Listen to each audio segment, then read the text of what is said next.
இரண்டாம் கட்ட மக்களவைத் தேர்தல் 94 தொகுதிகளில் இன்று நடைபெற்று வருகிறது. 12 மாநிலங்கள் மற்றும் யூனியன் பிரதேசங்களைச் சேர்ந்த மக்கள் ஜனநாயக கடமையாற்றி வருகிறார்கள். குஜராத் அகமதாபாத்தில் இன்று வாக்களிக்கிறார் பிரதமர் மோடி. காந்தி நகர் தொகுதியில் ஜனநாயக கடமையாற்றும் அமித்ஷா.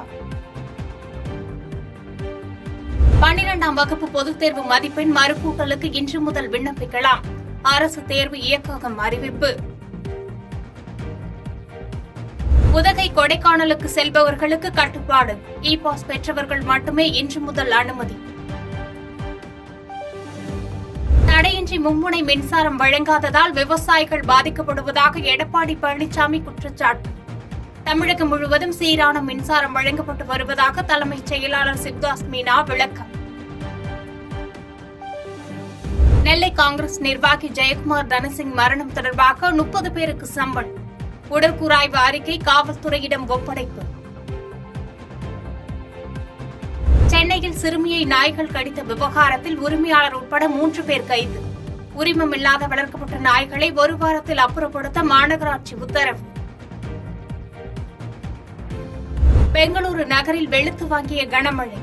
சாலைகளில் பெருக்கெடுத்து ஓடிய வெள்ளம். பாலியல் வழக்கில் சிக்கிய பிரஜ்வல் ரேவண்ணா மீது கடும் நடவடிக்கை எடுக்கப்படும். தனியார் தொலைக்காட்சி நேர்காணலில் பிரதமர் மோடி உறுதி.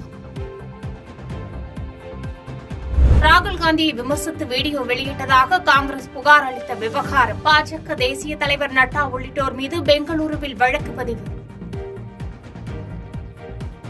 ஜார்க்கண்டின் அமைச்சர் தன்ச் செயலாளர் உதவியாளர் வீட்டில் 30 கோடி ரூபாய் பறிமுதல்.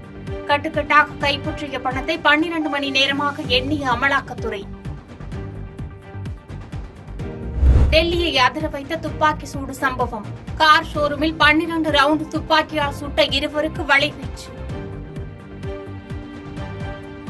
தற்காலிக போர் நிறுத்தத்திற்கு முன்வந்த ஹமாஸ். ராணுவ நடவடிக்கை தொடரும் என இஸ்ரேல் திட்டவட்டம்.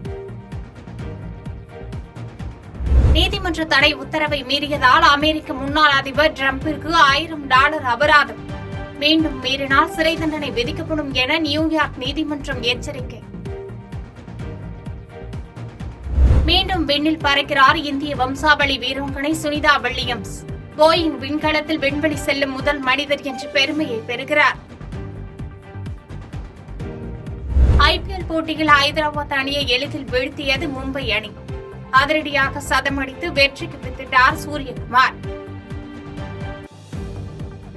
பாதகம் செய்பவரை கண்டால் நாம் பயங்கொள்ளலாகாது பாப்பா.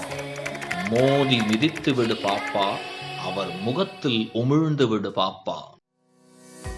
அண்மை செய்திகளை உடனுக்குடன் தெரிந்து கொள்ள இணைந்திருங்கள் இயம்நாடு தொலைக்காட்சியுடன்.